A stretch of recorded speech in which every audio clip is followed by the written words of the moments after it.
Bonjour à tous, je m'appelle Ahmed Al-Hala. Va être l'initialisation aux variables.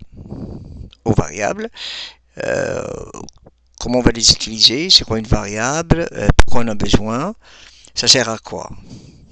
Alors, en premier, je vais donner une petite analogie pour les variables afin de simplifier au maximum c'est quoi une variable. Alors, vous avez un verre, vous mettez de l'eau dedans. Vous buvez votre eau. Après ça, vous pouvez mettre de la limonade. Vous buvez de la limonade. Vous pouvez mettre n'importe quoi dans ce verre et vous buvez. D'accord? Là, le contenant, il s'appelle verre. Alors, vous avez un verre, un bol, un récipient. Tout ce qui est contenant, il a un nom. Donc, là, c'est les noms de variables. Et qu'est-ce qu'on a mis dedans? Ça, tu peux mettre ce que tu veux. Donc, c'est les données. Alors, une variable, c'est le nom d'un emplacement de mémoire où est-ce qu'on va mettre notre donnée qu'on va manipuler ou on va juste la sauvegarder. Alors, pour cela, on va aller voir concrètement c'est quoi. C'est dans un programme. On va coder un petit programme, comme ça on va savoir exactement. Alors, on va lancer PyCharm. On l'a déjà installé. Alors, entre parenthèses, ceux qui ont eu de la misère à l'installer ou des problèmes, n'hésitez pas à communiquer avec moi, vous me laissez comme dans le commentaire et puis on essaiera de régler le problème. D'accord? Alors, allons-y, on va lancer PyCharm.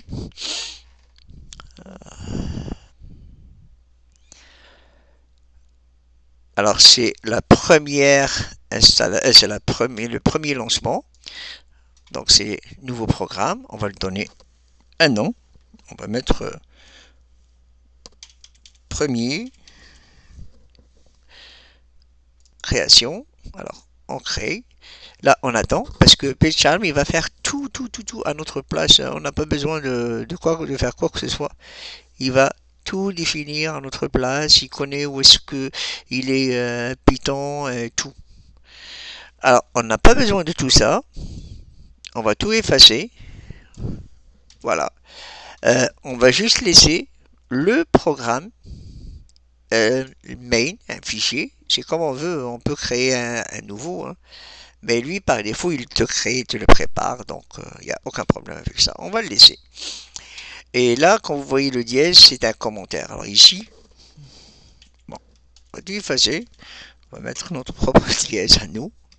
Et puis, voilà, notre premier programme. Et là, on va dire variable. On va traiter les variables. Alors, on va utiliser une instruction, un mot-clé qu'on n'a pas le droit de l'utiliser comme variable et tout. C'est le mot print. OK? Print. Alors, print, c'est une instruction, c'est une commande qui va, en anglais, c'est imprimer. Mais ça veut dire que ça va afficher, parce que même l'écran, il est considéré comme une imprimante, tout est comme une imprimante, donc on va imprimer sur l'écran, on va afficher ce qu'on veut dans l'écran. Alors ça, print, c'est afficher. On va afficher quoi? On va afficher notre premier programme. Alors, tout ce qui est texte, vous devez le mettre entre côtes. D'accord? Alors, en informatique, c'est très important. Les nombres, ils sont définis d'une manière, les textes d'une manière. On ne peut pas tout mélanger. Il faut vraiment séparer les choses. Alors là, on va afficher une phrase. Bonjour, le monde. Voilà. Là, on a fini. On vient d'utiliser dans le programme, on a une seule instruction, c'est print, entre parenthèses, bonjour le monde. Là, vous pouvez l'exécuter de deux manières. Ou bien ici, en haut, vous avez le signe de play, ou alors vous allez sur votre fichier main et vous faites right click et vous descendez, vous trouvez ici le play. D'accord? C'est comme vous voulez. Bon, on va l'exécuter juste pour voir ce que ça donne.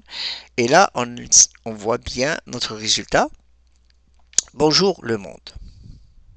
D'accord? Alors, jusqu'à date, c'est bon. Là, maintenant, on va revenir dans le programme. Et là, on va mettre des variables. C'est quoi les variables? On va prendre par exemple A. A. Alors, la variable, ou alors on va l'appeler variable. Tiens, variable 1.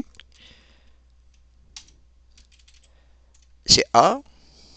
On va mettre dedans bonjour le monde. Bonjour le monde. D'accord? Et ici, on va lui demander d'afficher notre variable. Alors, quand tu lui demandes d'afficher notre variable, c'est pas la peine de la mettre entre côtes. Parce que si tu le mets entre côtes, il va considérer comme si c'était le texte lui-même. Il va afficher le nom comme le texte lui-même. D'accord? Alors, regardez maintenant. On va y variable. Voilà. Variable 1. Et là, on va l'exécuter. D'accord? Et on va voir ce que ça donne. Voilà. Là, ça fonctionne. Il nous affiche variable 1 qui a dedans, il y a bonjour le monde. Maintenant, on va mettre juste bonjour ici. Et dans variable 2, on va prendre une autre variable, variable 2, et on va mettre bonjour Ahmed. Voilà. Et là, à votre avis, si on l'exécute, qu'est-ce qu'il va afficher? Il va afficher seulement variable 1, bonjour. Voilà. Maintenant, si on veut qu'il affiche la deuxième, il y a alors l'addition, tu vois, pour le texte, en anglais string, c'est la concaténation, c'est-à-dire on met un à côté de l'autre. C'est comme ça que c'est ça additionné. Alors, on va mettre un plus, et puis on va mettre variable 2. D'accord? Voilà, variable 2. Et on va voir ce que ça va donner. Mais là, ça va afficher tout collé. Bon, je vous laisse la surprise. Alors, ça n'a pas été collé. Pourquoi? Parce que Ahmed, ici, il est décalé. Alors, si on met comme ça, là, on va voir ce que ça va donner. Alors là, tout est collé. Alors, vous avez le choix. Ou bien vous rajoutez ici, ou alors ici, vous allez rajouter un espace. Voilà, un espace ici. Et comme ça, vous avez bonjour Ahmed. D'accord? Maintenant, alors, les deux variables, variable 1, c'est des variables texte. Maintenant, on va mettre une autre variable, âge, par exemple. On continue. Alors, on disait que si on rajoute ici, plus, âge, on va l'exécuter, ça nous donne une erreur. Alors, ici, il nous dit, on ne peut pas concaténer un nombre avec le texte. Alors là, heureusement, pour Python, on a une fonction, une instruction qui peut convertir un entier en string. OK? Voilà. strh. Et là, on peut aussi mettre de l'espace.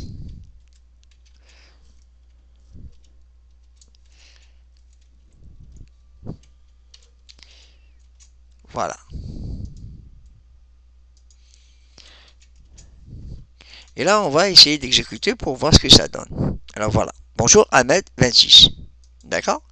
Bon, c'est un peu normalement. Ici, tu as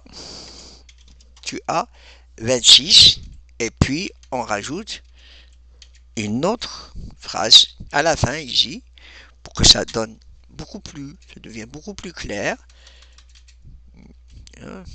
Ici, on va mettre en. OK?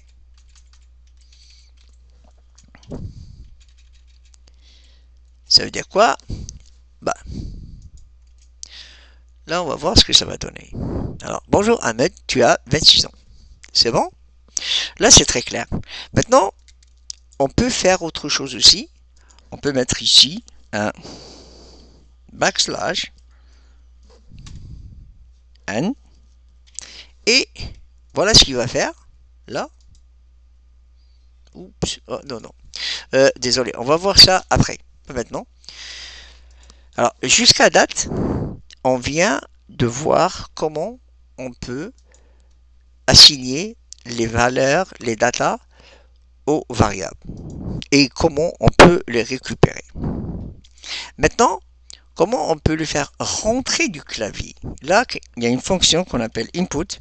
On va mettre variable ou âge 1 égale input. Et là, on va mettre un texte, entrée,